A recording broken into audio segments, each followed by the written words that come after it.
Voilà, je disais donc que mon épouse et moi-même, nous sommes heureux de partager ces moments avec vous, mais surtout aussi de retrouver nos enfants. Dieu nous fait la grâce depuis des années, au moins cette année, de pouvoir être avec eux.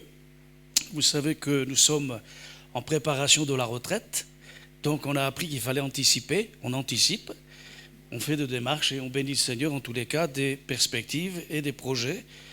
Dieu voulant que nous pourrons avoir d'être ici au milieu de vous, Dieu voulant si vous nous acceptez. Mais enfin, le Seigneur m'accepte, alors ça ira. Voilà, ce matin, on a entendu parler de moustiques, on a entendu parler de gâteaux. Voilà, peut-être que le moustique était un bienfait, car Dieu s'est servi des animaux pour ses bien-aimés serviteurs. Donc peut-être vous a-t-il réveillé pour que vous puissiez prier pour moi, pour la prédication. Non, ça vous l'avez compris, ça c'était... Ah, voilà. Est-ce qu'on peut se recueillir encore une fois? Ça ne sera pas une fois de trop. Est-ce que je peux vous demander de vous lever? C'est vrai qu'il faut que je m'habitue à vous voir là-haut aussi. Voilà, gloire au Seigneur. Les petits, c'est pareil, vous pouvez vous lever. Vous avez des jambes. Alléluia. Notre Dieu, notre Père céleste, nous te bénissons. Tu es bon, Seigneur, miséricordieux, lent à la colère, riche en bonté. Heureux est le peuple dont l'Éternel est le Dieu. Père, je te prie encore de répandre sur chacun de nous le Saint-Esprit, qui va nous aider en effet à pouvoir ramener nos pensées captives à l'obéissance de ta parole. Nous croyons que tu es celui à qui rien n'est impossible et tout est possible à celui qui croit. Nous ne voulons pas regarder à nous, mais nous voulons regarder à toi. Nous pourrons mieux triompher de nos faiblesses et de nos limitations. Je te bénis, je te rends grâce pour les moments que tu as donnés, par le chant, par ta présence, par les propos, par les paroles qui ont été données. Te louons parce que tu fais tout à merveille. Tout à merveille. Accorde à ton serviteur encore cette onction pour partager ce pain de vie qui est ta parole et que nous puissions ensemble avoir des forces nouvelles. Que ton nom soit béni et glorifié au nom de Jésus. Amen. Amen. Voilà, je vous invite avec moi donc à faire une lecture dans l'évangile de Matthieu, si vous voulez bien, si vous avez votre Bible. Si vous ne l'avez pas, demandez à votre voisin s'il peut la partager. Est-ce que je peux avoir aussi... Non, ça va aller, je vais faire comme ça. Donc dans Matthieu chapitre 16, s'il vous plaît. Matthieu chapitre 16. Alléluia. Nous allons relire un passage connu, bien sûr, mais comme il est important de nous rappeler les choses et ne pas les oublier. Voilà, chapitre 16, et verset 13, nous retrouvons cette fameuse déclaration de l'apôtre Pierre. Vous savez qu'il a fait une déclaration extraordinaire. Jésus arrive sur le territoire de Césarée de Philippe, posa cette question à ses disciples. Au dire des gens, qui suis-je, moi, le Fils de l'homme? Ils répondirent, les uns disent, tu es Jean-Baptiste, d'autres Élie, d'autres Jérémie, ou l'un des prophètes. Mais vous, leur dit-il, qui dites-vous que je suis? Simon-Pierre répondit, tu es le Christ, le Fils du Dieu vivant. Jésus reprit la parole et lui dit, tu es heureux, Simon, fils de Jonas, car ce ne sont pas la chair et le sang qui t'ont révélé ces choses, mais mon Père qui est dans les cieux. Et moi je te dis que tu es Pierre, et que sur cette pierre je bâtirai mon église, et que les portes du séjour des morts ne prévaudront point contre elle. Je te donnerai les clés du royaume des cieux. Ce que tu liras sur la terre sera lié dans les cieux, et ce que tu délieras sur la terre sera délié dans les cieux. Alors il recommanda sévèrement aux disciples de ne dire à personne qu'il était le Christ.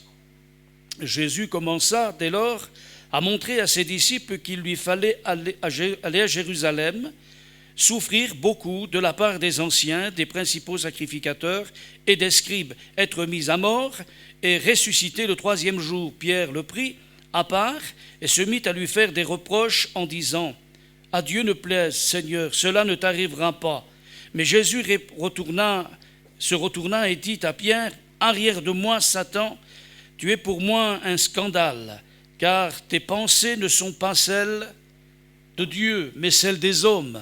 Alors Jésus dit à ses disciples, « Si quelqu'un veut venir après moi, qu'il renonce à lui-même, qu'il se charge de sa croix et qu'il me suive. Quiconque en effet voudra sauver sa vie la perdra, mais quiconque perdra sa vie à cause de moi la retrouvera ou la trouvera. Et que servirait-il à un homme de gagner le monde entier s'il perdait son âme? Ou que donnera un homme en échange de son âme? Car le Fils de l'homme va venir dans la gloire de son Père avec ses anges, et alors il rendra à chacun selon sa manière d'agir. En vérité, je vous le dis, quelques-uns de ceux qui se tiennent ici ne goûteront point la mort, et qu'ils n'aient vu le Fils de l'homme venir dans son règne. Amen. Excusez-moi peut-être de la longueur de la lecture, mais je pensais qu'il était intéressant d'aller jusqu'au bout. Il y a pas mal de déclarations, mais rassurez-vous, Jérémie m'a dit que j'avais 2 heures. Non, ça, pas 2 heures, non. Mais on va venir à l'essentiel. Je pense qu'il y a quelque chose d'intéressant pour nous ce matin. En tous les cas, je n'ai pas la prétention de vous apprendre quoi que ce soit. Ce que j'ai voulu, c'est être au service du Seigneur. C'est tout. Pas là pour dire je suis ceci, je suis cela, mais dire je veux être un serviteur entre les mains du Seigneur, un vase mis à part pour le divin service. En effet, pour que le Seigneur puisse, en effet, parler à son peuple, à l'Église. Et je bénis Dieu, en effet, pour la question. Jésus pose des questions. Nous, on pose des questions à Dieu. Pourquoi ceci? Pourquoi cela? Pourquoi m'arrive-t-il ceci? Mais Dieu, il pose aussi des questions à son peuple et à ses enfants. Et il est intéressant, bien sûr, de voir aussi les réponses que peuvent donner. Vous savez que les questions que Dieu pose sont jamais vaines. Dieu ne parle pas pour rien dire. S'il pose une question, c'est que tout est connu au-dedans de lui. Il sait pourquoi il pose une question. Vous savez, des fois on pose une question, puis on attend un moment, on dit, mais pourquoi je t'ai posé cette question? Qu'est-ce que je voulais te dire? Et Dieu, non, lui, il suit bien les choses et il pose des questions qui demandent des réponses. Dieu est un Dieu précis. Et il ne faut pas avoir peur de demander à Dieu des précisions. Non pas pour le presser, pour qu'il réponde comme on veut, mais simplement pour que nous soyons sûrs que là où nous allons, c'est dans la volonté de Dieu. Donc n'ayons pas peur de poser des questions précises aussi à Dieu, tout comme il nous répondra aussi de la même manière, précisément à nos besoins. C'est extraordinaire de voir comment Dieu est capable de faire concourir toutes choses au bien de ceux qui aiment Dieu, qui le craignent. Comme un père chérit ses enfants, Dieu nous chérit d'un amour éternel. Nous savons et nous n'avons pas à nous reposer la question, est-ce que Dieu veut le meilleur pour nous? Je pense qu'il l'a prouvé, il n'a plus rien à prouver, Dieu. Il l'a prouvé par un acte d'amour extraordinaire qui doit non pas s'inscrire dans nos cerveaux, mais s'inscrire sur la table de nos cœurs. Dieu nous a tant aimés. Je me souviens quand je me suis converti, et je bénis Dieu de ce que je garde en mémoire, mais aussi vivant dans mon cœur, la même chose quand il m'a touché. J'ai pleuré devant l'amour de Dieu, j'ai pleuré devant la prédication de la croix, mon cœur a été saisi, il a été gagné, il a été entraîné avec lui. Et si je suis ici, c'est grâce au témoignage de l'amour de Dieu. Et s'il y a bien une chose que nous devons garder au-delà de toute la connaissance que nous pouvons accumuler par le temps, dans les années, je pense que ce qu'il faut garder frais et vivant dedans de nous, c'est le témoignage de l'amour de Dieu. Les choses passent, mais l'amour ne passera pas jamais. Il dure éternellement. Donc des questions de la part de Dieu, des réponses que Dieu attend précises, comme par exemple, où es-tu? Dieu peut poser une question à chacun d'entre nous, où es-tu? On peut être absent, là où Dieu voudrait qu'on soit. Où es-tu? Ou encore, où vas-tu? Où tu vas? C'est aussi important que ce soit aussi bien dans notre départ qu'à notre arrivée. Que fais-tu? Que fais-tu? Qu'est-ce que tu fais ici? On le voit dans la parole de Dieu. Ou encore, mais d'où viens-tu? Vous voyez, je pense qu'un père se reconnaît à la préoccupation qu'il a de ses enfants. Un père qui ne s'occupe pas de ses enfants, qui n'exerce pas la discipline pour ses enfants, c'est un père qui n'aime pas ses enfants. La folie est attachée au cœur de l'enfant, la correction l'en délivrera. Le propre d'un père, d'une mère, des parents, c'est de s'occuper de ses enfants. Excusez-moi ce que je vais dire, mais c'est facile de faire des enfants. Mais c'est plus dur que de faire des hommes et des femmes. Et il nous impose en effet, ou du moins il nous est, à notre charge, nous les parents, d'éduquer nos enfants, car un jour, ils font bien qu'ils vont partir, les enfants. Et on veut souhaiter, on prie le Seigneur, en effet, que ce qui a été donné, communiqué, enseigné, puisse leur servir eux-mêmes. Et c'est lorsque nous les voyons prendre leur vol et de voir que ce qu'ils ont reçu, ils le mettent en pratique. Et comme dira Jean dans son épître, je suis heureux de savoir que mes enfants marchent dans la vérité. Non seulement qu'ils la connaissent, mais ils marchent dans la vérité.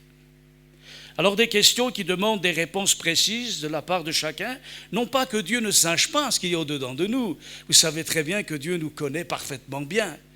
Je dirais même mieux que nous connaissions. Dieu nous connaît dans les moindres détails.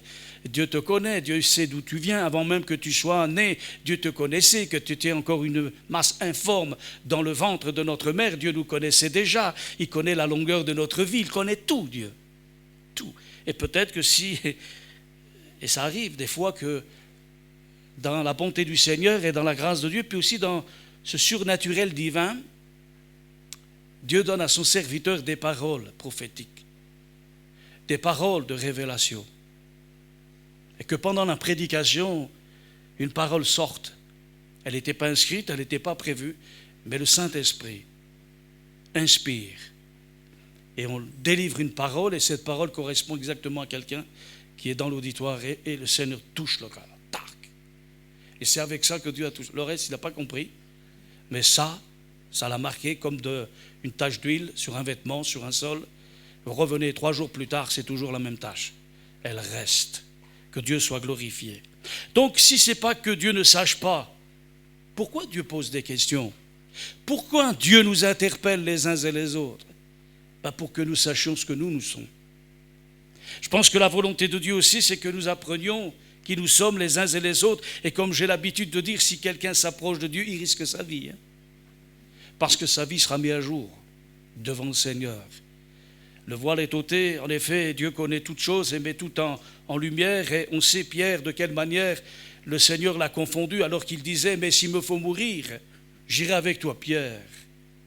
Avant que le coq ne chante, tu m'auras renié 3 fois. Lui qui croyait être, et sans parole, par un regard du Seigneur, il a été confondu et la Bible dit qu'il pleura amèrement sur son péché. Il a été changé, transformé. Il était prêt pour le service. Que Dieu soit béni. Donc c'est par souci que nous sachions, nous, qui nous sommes les uns et les autres. Je pense qu'il est important que nous nous rappelions d'où nous venons, ce que nous sommes et ce que nous sommes appelés à être. Mais nous, on a appris parce que Dieu est bon avec nous, pour nous encourager, ne pas nous laisser aller au découragement. Il nous a déjà fait voir ce qu'on va devenir. Ça vous intéresse pas, ça? Mais c'est logique. On n'a jamais vu quelqu'un construire une maison sans plan. Normalement, on fait appel à un architecte. Un architecte nous conçoit un plan. Et d'après le plan, on va travailler. Quel que soit le corps de métier, chacun aura sa part. Mais Dieu travaille d'une manière intelligente. Il a ses plans. Et nous savons que Dieu, c'est l'architecte par excellence concernant l'Église. Jésus a dit, je bâtirai mon Église. Et il est important que nous sachions qui nous sommes. Nous ne sommes pas un rassemblement de personnes simplement où on est content de se retrouver. On a aussi une responsabilité, on a une identité. Et je pense que ce qui a fait tort à l'Église, c'est quand celle-ci s'est éloignée de ce qu'elle est réellement en Jésus-Christ. Donc on a besoin dans ce monde, même si celui-ci s'en va à la dérive, même si les mœurs malheureusement se détériorent les uns et les autres, nous avons besoin de garder le cap, on a besoin de rester ce que nous devons être en Jésus-Christ, car je crois que l'Église a une part immense, en effet, dans la conversion des âmes. Nous sommes les témoins de Jésus-Christ sur la terre. Nous sommes le corps de Christ, nous sommes l'Église. Et nous devons rester cette Église sainte, pure, mise à part, la fiancée qui se prépare pour les noces de l'agneau. Amen. Parce que nous croyons que si nous nous attachons à l'identité que Dieu nous a donnée en Jésus-Christ, nous aiderons les âmes à se convertir. Car à quoi me servirait-il de faire beaucoup de choses si les gens, quand ils rentrent, ne discernent pas l'Église de Jésus-Christ? Donc nous comprenons, et ça met en évidence en effet qui nous sommes et ce que nous devons être dans une société corrompue, une Église qui, elle, au contraire, va à sens contraire et va vers plutôt la gloire et la sainteté. Alors par souci que nous sachions qui nous sommes les uns et les autres, et depuis que l'homme a péché, l'homme a plus ou moins perdu la mémoire. C'est à cause de la chute, de la désobéissance que l'homme est devenu errant et vagabond sur la terre. Cet acte de désobéissance a eu des conséquences terribles dans la vie des hommes. Et l'homme s'est perdu en effet dans des raisonnements. Les épîtres de Paul en fait nous rappellent que nos cœurs étaient plongés dans les ténèbres. Un voile est venu. Tout a été plongé dans les ténèbres et tout est pollué, de la tête aux pieds. Tout est pollué. On a véritablement besoin en effet que le Seigneur nous rende la vue, qu'il vienne en effet redonner la santé, car quand il est parlé de la mort de Jésus, il est venu pour nous guérir d'abord et avant tout du péché qui était en nous et de nous enlever en effet ce qui est la cause et la racine de tous nos maux aujourd'hui. C'est le péché. Il ne faut pas qu'on s'en éloigne. Le péché, c'est le péché. Même si aujourd'hui dans notre société on n'en entend pas beaucoup parler. Mais le péché on le légalise. On s'affranchit de toutes nos responsabilités, de ce que Dieu a donné, et nous avons besoin en effet de prendre conscience que le péché reste le péché. Il n'y a pas de péché mignon. Vous connaissez les péchés mignons, les mignons même un beau gâteau. Hein, frère? Même un beau gâteau peut être néfaste pour quelqu'un qui a une santé précaire. Donc il faut que nous fassions très très attention. Alors on a perdu la mémoire plus ou moins en effet, et depuis il est errant et vagabond sur la terre comme une brebis sans berger, dira Jésus dans les évangiles. Il est perdu, on est perdu en effet dans tous les sens du terme, mais pour nous qui croyons, frères et sœurs, c'est déjà un bonheur de croire. Parce que nous vivons malheureusement dans un monde qui ne croit plus en rien, et rien n'est fait pour qu'on croie. L'incrédulité augmente, le pire ennemi de la foi. La foi, elle, contrairement à l'incrédulité, la foi, elle nous permet de sauter à la gorge de l'incrédulité, de l'étouffer et de l'anéantir. C'est pourquoi on peut bénir Dieu en effet des moyens que Dieu nous a donnés pour qu'on ne perde pas la foi. Si on perd la foi, c'est parce qu'on a bien voulu. C'est parce qu'on a refusé, littéralement, volontairement, parce que Dieu a tout fait pour que la foi naisse dans les cœurs. Tout ce qui nous était impossible de faire, Dieu l'a fait pour nous. Il a fait le premier pas. Il a donné, il est descendu du ciel parce que nous, on ne pouvait pas monter. Mais lui, il est descendu. Il a accepté les pires souffrances externes, internes. Il a connu l'abandon des siens, le rejet des siens. Il a été séparé du Père à cause de nos péchés. Il a accepté le châtiment qui nous donne la paix les uns pour les autres. Que Dieu soit glorifié. Nous qui croyons, il en est tout autre, bien évidemment. Nous savons d'où nous venons. Vous vous rappelez d'où vous venez? D'où vous venez? De loin, c'est beaucoup. Hein, on était perdus, étrangers aux choses de Dieu, sans force, sans espérance dans le monde. On était voués à la perdition, condamnés à mort. Il n'y avait aucun recours. C'était comme ça.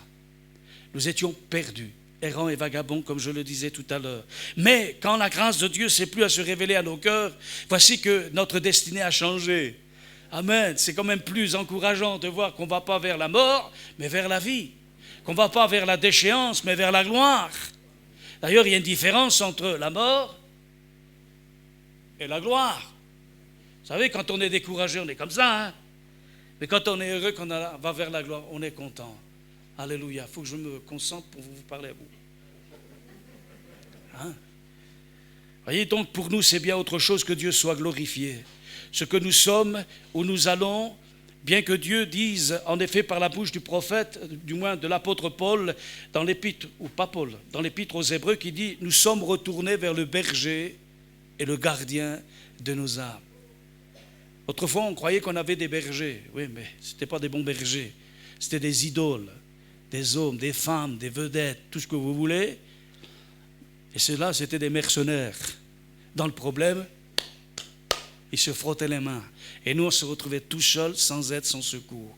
Mais Jésus n'est pas un mercenaire, c'est le bon berger. Il a donné sa vie pour ses brebis, pour que nous ayons la vie, et la vie en abondance. Et la parole de Dieu nous dit que quand le danger vient, qu'est-ce qu'il fait le bon berger? Les enfants. Qu'est-ce qu'il fait le bon berger quand la brebis est attaquée par un loup? J'attends. Alors, qu'est-ce qu'il fait? Pardon? Il s'interpose entre la bête féroce, le loup, pour protéger la brebis. Il a son bâton et sa houlette qui nous rassurent les uns et les autres. Le psaume 23, vous ne le connaissez pas, il n'est pas dans votre Bible. Si, l'Éternel est mon berger, je ne manquerai de rien. Quand je marche dans la vallée de l'ombre de la mort. Il y en a qui la connaissent par cœur, c'est bien, c'est merveilleux. Nous devons savoir qui nous sommes et Jésus pose des questions parce qu'on a besoin. Jésus a dit, je bâtirai mon église. Je bâtirai. Je ne sais pas comment vous dites, je vais à l'église. Vous dites, vous allez à l'église le dimanche? C'est une erreur. C'est une erreur. Vous n'allez pas à l'église. Vous voyez, ça c'est encore des pensées qui viennent d'autrefois. On pense que l'église c'est un bâtiment. Non, non, non, l'église c'est nous. On faudrait dire, on va à la réunion de l'église. Ça c'est plus juste. Je vais à la réunion, parce que les gens vous disent à l'église, je n'ai pas vu d'église à Saint-Gaudens. Ils cherchent un clocher, ah c'est cette... Non, non, c'est pas la même. L'église, elle n'a pas pour attirer les regards. Hein. Ce n'est pas les bâtiments, ce n'est pas les parpaings, c'est pas les... Non, non, ce sont les croyants que nous sommes, les uns et les autres. Je vais à la réunion des croyants, à la réunion de l'église. Je vais en effet dans le lieu que Dieu est en train de bâtir, de construire, que Dieu soit glorifié. Je bâtirai mon église. Nous ne devons pas le perdre. Moi, je suis heureux d'être là ce matin. Je suis en vacances, mais je suis heureux parce que je vais apprendre à vous connaître. Moi, je n'attends pas dimanche pour avoir une communion avec Dieu. Vous non plus. Vous avez une communion à la maison, parce que c'est personnel, la communion. C'est notre intimité, c'est à nous, c'est notre amour pour Dieu. Mais ce qui est bien avec Dieu, c'est plus on avance dans la semaine, plus ça vient bon. Parce que le dimanche, c'est la cerise sur le gâteau. Ah, il revient, lui, hein. Et on est tous ensemble, des frères et des sœurs, on n'est pas tous seuls. J'ai mon frère, ma soeur, 85 ans, c'est ça? Peut-être qu'il y en a qui sont plus âgés encore. Il y en a des plus jeunes, on est heureux, on est content. On dit on est jeunes et vieux, on se réjouit ensemble dans la présence du Seigneur. Je pense à l'apôtre, en effet, Paul, dans l'épître aux Thessaloniciens, voulant dire, je ne veux pas que vous soyez dans l'ignorance. Un chrétien ne doit pas être ignorant des choses, car la pire des choses pour un croyant, c'est l'ignorance. Quand on ignore les choses, comment voulez-vous défendre vos droits?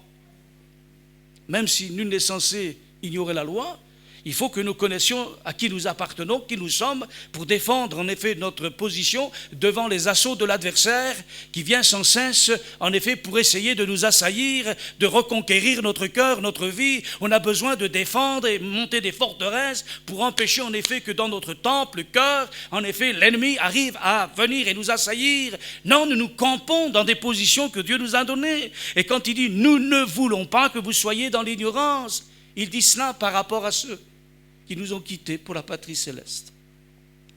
Un jour, je quitterai cette terre et la mort fera qu'on n'aura plus de relations. Mais qu'est-ce qui va m'encourager devant la mort?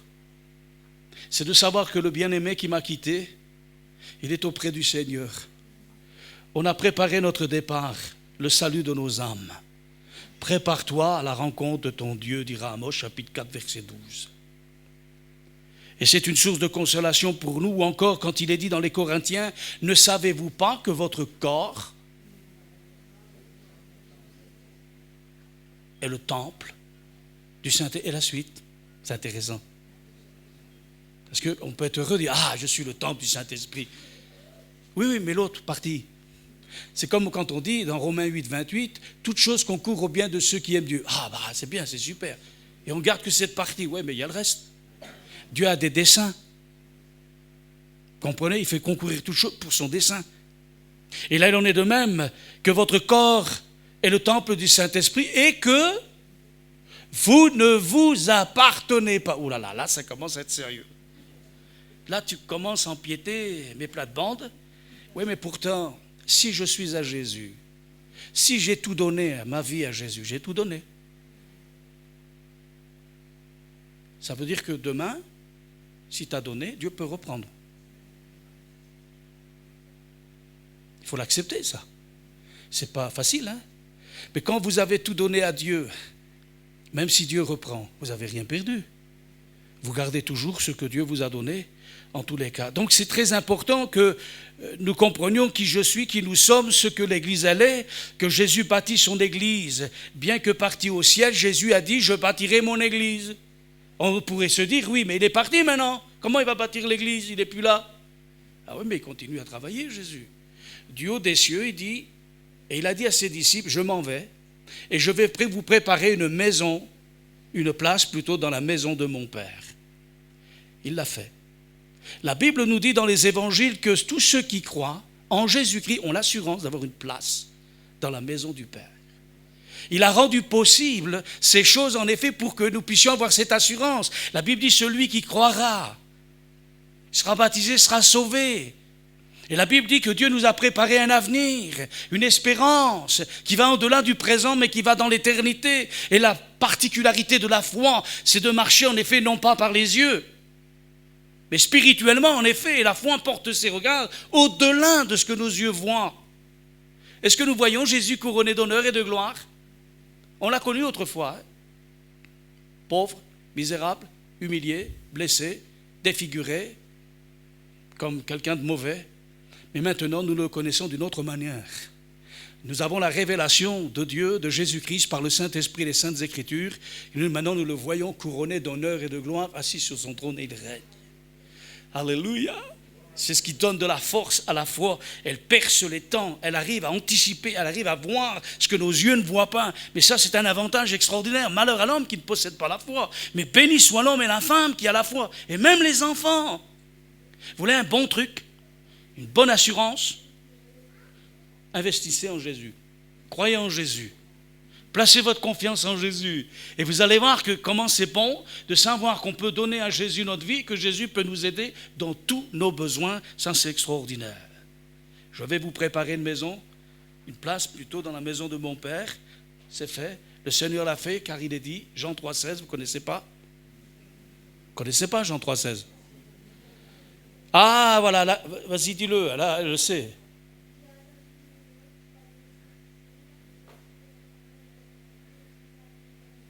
Amen. Voyez, la vérité sort de la bouche des enfants. Ça, c'est extraordinaire. Amen. Mais vous préparez ce qui est fait. Nous sommes assurés, en effet, d'une place dans la maison du Père parce que nous avons la foi. C'est la garantie que Dieu nous a donnée. Dieu est fidèle et bon pour ces choses. Merci Seigneur. Dans Éphésiens chapitre 2, il nous est parlé de cette parole du verset 1 à 22. Rassurez-vous, je ne vais pas vous les lire, mais c'est intéressant de le relire chez vous tout à l'heure. Notez, messieurs, mesdames, les scribes. Notez cette référence, Éphésiens chapitre 2, verset 1 au verset 22, et vous verrez, c'est très intéressant. Mais je vous lis simplement un petit verset, il dit « Nous sommes son ouvrage ». Nous avons été créés en Jésus-Christ pour de bonnes œuvres qu'il a préparées d'avance afin que nous les pratiquions. Ah, mais des œuvres, je peux en faire autant que je veux des œuvres. Mais à faire des œuvres et des œuvres, je peux tomber malheureusement à côté des œuvres justes. Des œuvres, on peut en faire jusqu'à se fatiguer, à s'épuiser, à courir tout azimut. Mais ce qui est important pour Dieu, ce n'est pas nos œuvres, c'est les siennes. Et Dieu sait qu'il y a des œuvres qui sont grandes, des œuvres qui vaut la peine d'être faites et mises en pratique parce qu'elles vont dans le sens de la volonté de Jésus qui a dit « Je bâtirai mon église ». Je vais terminer parce que j'en aurai des choses à dire. C'est difficile de...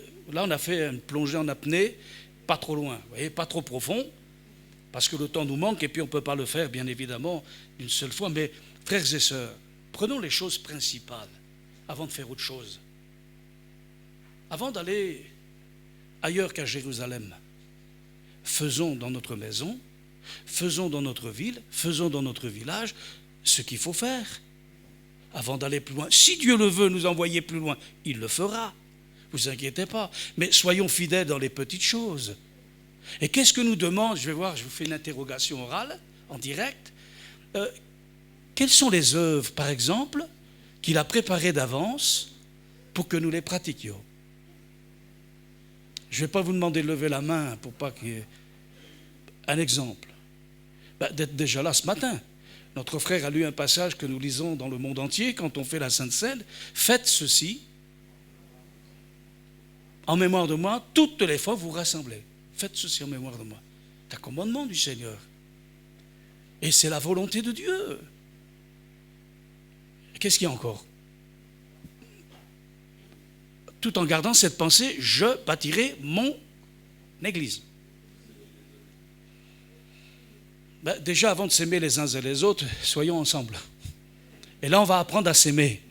Parce que c'est facile de dire, aimons-nous les uns les autres, d'accord? Ok. Dieu va dire, maintenant, on va voir. Et puis, il nous met devant les gens qui sont les plus insupportables. Et nous, on va dire, Seigneur, je t'ai demandé ça. Bon, mais pas lui, pas elle. Eh oui, mais ça, si tu aimes lui, elle, parce que tu l'aimes, parce que tu as envie de l'aimer ou pas, ça, c'est ton amour. Mais Dieu nous a demandé d'aimer ce qui n'est pas aimable. Parce que nous n'étions pas aimables nous-mêmes. Oui ou non? On se haïssait, on était haïssables. Et on avait besoin quand même. Et c'est là le défi. Voyez, ce n'est pas le fait comme Jésus a posé à Pierre, a dit, mais Pierre, il a posé d'ailleurs à tout le monde, hein, la question, pas qu'à Pierre. Si on relit bien le texte, c'est tout le monde. Hein. Et qui dit-on que je suis? Il leur a dit à tout le monde, mais il n'y en a qu'un qui a répondu. Parce que je pense que ça c'est important. Ce n'est pas ce que l'autre pense qui est important. C'est ce que moi je pense par rapport à ce que Dieu pense. Vous comprenez? Il faut que ce que je pense soit en harmonie avec ce que Dieu pense, alors qu'on sait très bien que bien souvent Jésus dit, vos pensées ne sont pas mes pensées. Vos voix ne sont pas mes voix. Ce qu'on a besoin, c'est d'être en harmonie, en phase, en effet, avec la volonté de Dieu, les pensées de Dieu. Et nous avons la pensée de Christ par la foi.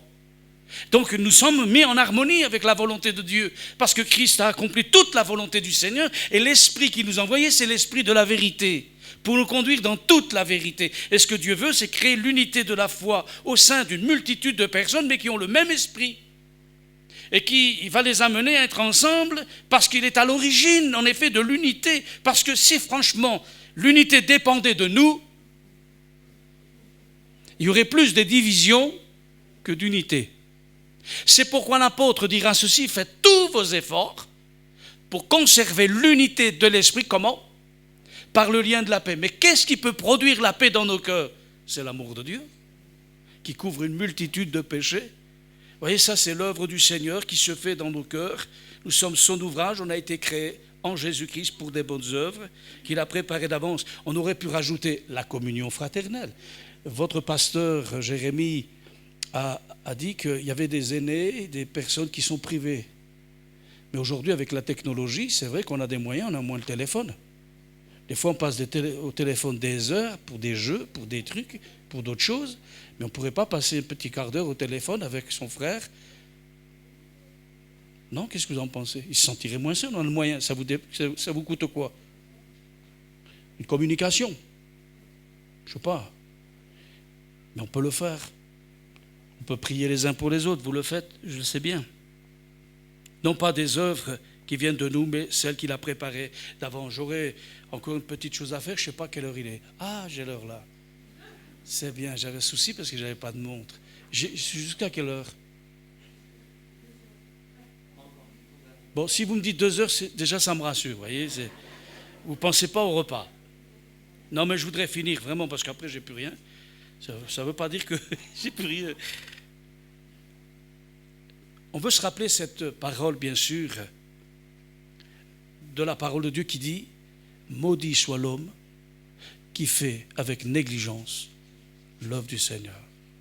Qui se relâche dans son travail, il est frère de celui qui détruit. » Ça se comprend tout à fait. Imaginez-vous un foyer. On va mettre que 2 personnes, hein? Un homme, une femme. La femme fait tout pour que la maison soit propre. Ah, il y en a qui ont compris déjà. Donc, voyez. Et le mari, lui, il arrive avec ses bottes. Voilà. Je vous le dis parce que ça m'arrive aussi à moi. Hein. Des fois, ma femme me fait, et moi j'arrive avec mes gros sabots, pas en passant par la Lorraine, mais, voyez, on est là et, oh, je viens de nettoyer. Tu viens de salir. Ou alors l'inverse, parce qu'il ne faut pas non plus. Hein. Des fois, c'est la femme qui ne fait pas ce qu'il faut. Il faut être équitable, il faut être juste aussi. Il n'y a pas que des hommes qui ne sont pas toujours bien. Il y a aussi des femmes qui ne sont pas toujours bien. Alors s'il n'y a pas l'harmonie, puis vous savez que le diable il va tout faire pour la mettre la zizanie. Donc comment on va faire? Il faut qu'on tienne bon, il ne faut pas qu'on laisse l'ennemi passer par l'un, par l'autre. Il faut véritablement qu'on fasse très attention. Donc vous comprenez très bien que l'effort que nous faisons les uns les autres va avoir un impact direct sur l'autre. Quand c'est dans le bon sens, c'est un bon impact. Quand c'est dans le mauvais sens, ça a aussi un impact néfaste. Et on ne participe pas à l'encouragement, à l'édification, mais au contraire au découragement. Alors comprenons bien que je sais qu'en Jésus-Christ nous sommes libres, mais il n'y a pas de liberté sans obéissance et sans soumission. Ça c'est la fausse liberté qui vient du monde, qui vient du diable. Tu es libre en Jésus, j'aime Jésus, je fais ce que je veux. Mais c'est jamais marqué dans la Bible. Jamais il est écrit dans la Bible, choisis, voilà, mais fais le mal. Jamais. Il a dit fais le bien. Donc il faut faire le bien. Donc il en est ainsi que Dieu nous aide les uns et les autres, bien évidemment, à être cette église que Jésus est en train de bâtir. Je bâtirai mon église. L'église, ce n'est pas l'œuvre de l'homme. Ce n'est pas nous. C'est l'œuvre de Jésus, il faut se rappeler. Parce que si on regarde à l'homme, mon œuvre, elle est pour le roi des rois, elle est pour Jésus. J'aime Jésus. Moi, ce que je veux retenir, c'est que ce qui conduit ma vie, ce qui doit conduire notre vie, c'est l'amour. Même si l'amour a des contraintes, des lois, c'est toujours l'amour qui prend le dessus. Et quand c'est l'amour, les choses sont plus faciles à faire. Parce que l'amour est une puissance, est une force qui nous aide, il pardonne tout, il supporte tout. Qu'est-ce qu'il fait? Il ne s'irrite point, et pourtant on s'irrite. Mais on a vraiment besoin du Saint-Esprit qui renouvelle en nous, parce que le meilleur remède, c'est l'onction, qui déverse en nous, selon Romains 5,5, l'amour de Dieu par le Saint-Esprit dans nos cœurs pour des hommes spirituels, des femmes spirituelles qui sont matures. Parce que ce n'est ni par la force, ni par la puissance, mais par mon esprit, dit le Seigneur. Alors pour terminer, je vous cite 2 textes. Je peux? Ouais, ça va, je ne suis pas trop en retard. Hébreux 12, vous connaissez Hébreux 12, verset 1? Allez, dites-moi, quelqu'un connaît? Là-haut, personne n'a dit, là. Hébreux 12, non? Ça vous dit rien?